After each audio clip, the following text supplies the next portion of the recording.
Bishop, and I'm in October 2010, Section 1 of Fundamental of Physics, and my instructor is George Stewart.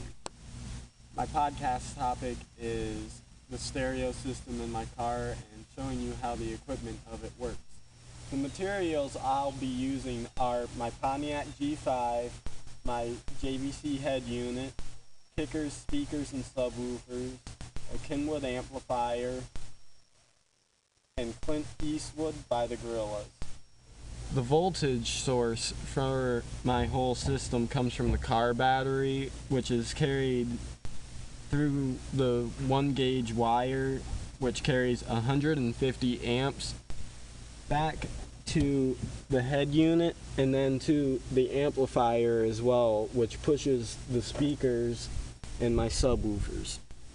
Well, there is also lower resistance because of the 1-gauge wire, which is quite a large wire, pretty much the same size as my finger, and that carries very little resistance, which goes up through the parallel series in the amplifier back here, which gives it a lot of current and also allows it to push a lot of wattage through to the speakers here.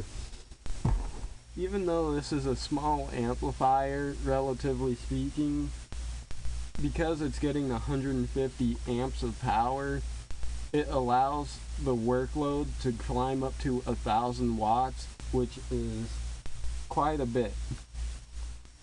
Now I'm going to demonstrate to you how volume settings on the system allow different wattage to go through to the speakers throughout the system, starting with volume 1. This is, relatively speaking, quite a low level, so if we turn it up, it increases the wattage. Let's say we want to turn it up to 5. This is probably 22 watts going through the speakers right now, which is pretty much nothing. So if we just listen for a minute, you can hear it go to work.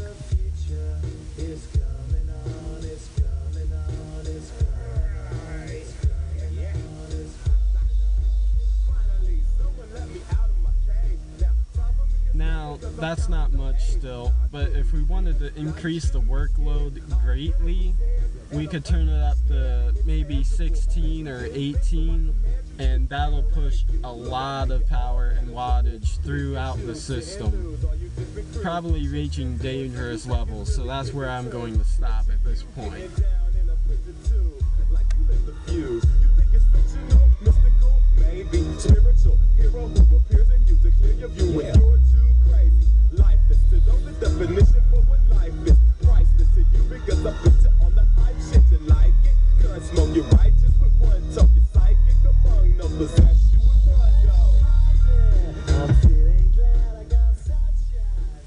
Now that is a relatively well demonstration of what the system is capable of doing with very, very, very small amounts of the wattage it is capable of. A different view of what this shows you by a visual reference. Very low volume compared to a high volume, which is now. Y'all can see me now because you don't see with your eye. You perceive with your mind. That's the end. So I'ma stick around with Russ and be a mentor. That is a very good comparison, isn't it? So for this recap, I'm going to say that this shows a pretty good reference on how the current measured in amps goes through the whole system, and then it turns into watts, which is capable of powering the speakers for my car stereo system. And I got these references through the car stereo system manuals for the various parts and through the Fundamental of Physics slideshows.